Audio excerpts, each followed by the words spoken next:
নমস্কাৰ এভৰিৱান অৱশেষত জিটিপিজিটিৰ ৰিজাল্ট কেতিয়া দিব সেই কথা আমাৰ অসমৰ চিফ মিনিষ্টাৰ ছাৰে ফেচবুকৰ লাইভৰ জৰিয়তে ক'লে আৰু তাৰ লগতে 5550টা ৰেগুলাৰ এলপিইউপি শিক্ষক পদৰ ৰিক্ৰুটমেণ্ট প্ৰচেছৰ সম্পৰ্কটো ক'লে মেৰিট লিষ্ট কেতিয়া দিব ডকুমেণ্ট ভেৰিফিকেশ্যন কেতিয়া দিব গোটেইখিনি আপোনালোকক এই ভিডিঅ'টোৰ জৰিয়তে মই জনাম ভিডিঅ'টো আপোনালোকে শেষলৈ চাওক তেতিয়া সকলোখিনি কথা জানিব পাৰিব আৰু ভিডিঅ'টো অলপ পাৰিলে শ্বেয়াৰ কৰি দিব তো এতিয়া মই প্ৰথমতে কেণ্ডিডেটসকলৰ যি কিউৰিঅচিটি আছিলে ৰিজাল্ট কেতিয়া দিব জিটিপিজিটিৰ তো সেই সম্পৰ্কত চিফ মিনিষ্টাৰ ছাৰৰ যি মন্তব্য আজিৰ তো তেখেতে কৈছে যে মেৰ ফাৰ্ষ্ট উইকত জিটিপিজিটিৰ ৰিজাল্ট দিয়া হ'ব এইটো এটা টেন্টেটিভ মান্থ হয় অলপ আগপিছ থাকিবই তথাপিও মে মাহটো আপোনালোকে ভাবিব পাৰে যে মে মাহতে ৰিজাল্ট দিব আপোনালোকৰ এতিয়াও হয়তো ৰিজাল্টৰ অলপ কিছু কাম আছে সেইকাৰণে তেওঁ ডাইৰেক্ট ডেট মেনশ্যন কৰি দিব পৰা নাই যে এইটো ডেটতেই দিব কিন্তু তেওঁ এটা মানে টেন্টেটিভলি এটা সময়সীমা ধৰি দিছে যে মেৰ ফাৰ্ষ্ট উইকত আপোনালোকৰ জিটিপিজিটিৰ ৰিজাল্ট দিব এতিয়া মেৰ ফাৰ্ষ্ট উইকত দিব পাৰে বা অলপ দেৰিও হ'ব পাৰে কিন্তু মে মাহটো আমি ধৰি ল'ব পাৰোঁ তো এইটো ৰিজাল্টটোৰ কথা গম পালে আপোনালোকে অলপমান তাৰপিছত ৰিজাল্টটো মেত দিয়াৰ পাছত আপোনাৰ ডকুমেণ্ট ভেৰিফিকেশ্যন হ'ব ডকুমেণ্ট ভেৰিফিকেশ্যন হোৱাৰ পাছত আপোনাৰ ফাইনেল যি এপইণ্টমেণ্ট হ'ব ফাইনেল এপইণ্টমেণ্টটো 10 অক্টোবৰত হ'ব বুলি কৈছে আৰু তাৰ পিছতে তেখেতে সেই এলপিইউপিৰ 5550টা ৰেগুলাৰ এলপিইউপি শিক্ষক পদৰ কথাও তেখেতে কৈছে যে এপ্ৰিলত আপোনাৰ ডকুমেণ্ট ভেৰিফিকেশ্যনৰ কামখিনি শেষ হ'ব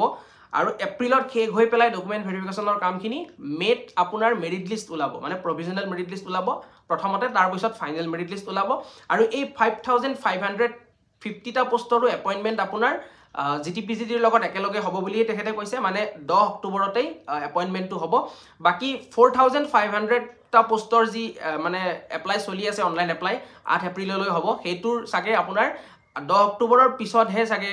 তাৰ ৰিক্ৰুটমেণ্ট প্ৰচেছৰ কামখিনি বা ডকুমেণ্ট ভেৰিফিকেশ্যন হওক বা মেৰিট লিষ্টৰ কাম হওক সেইখিনি ওলাব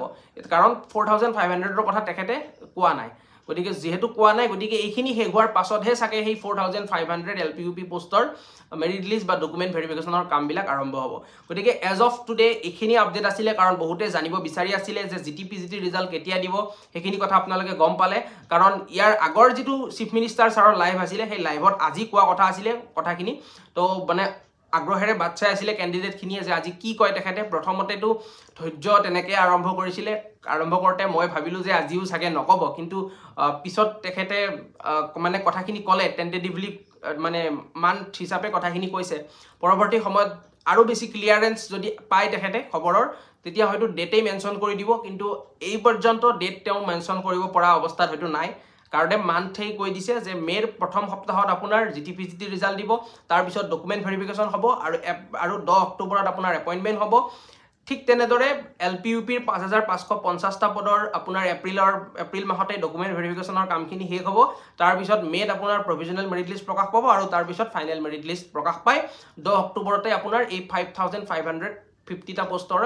আপোনাৰ এপইণ্টমেণ্ট দিব গতিকে এইখিনি আছিলে আজিৰ খবৰ যিহেতু বহুতে জানিব বিচাৰি আছিলে ভিডিঅ'টো শ্বেয়াৰ কৰিব আৰু চেনেলটো যিসকলে ছাবস্ক্ৰাইব কৰা নাছিলে এতিয়ালৈকে কাইণ্ডলি ছাবস্ক্ৰাইব কৰিব আমি আপোনালোকৰ বাবে এনেকুৱা ধৰণৰ খবৰবিলাক লৈ আহিবলৈ চেষ্টা কৰিম আহিবলগীয়া দিনতো গতিকে লগ পাম আকৌ এটা নতুন ভিডিঅ'ৰ সৈতে তেতিয়ালৈ ধন্যবাদ নমস্কাৰ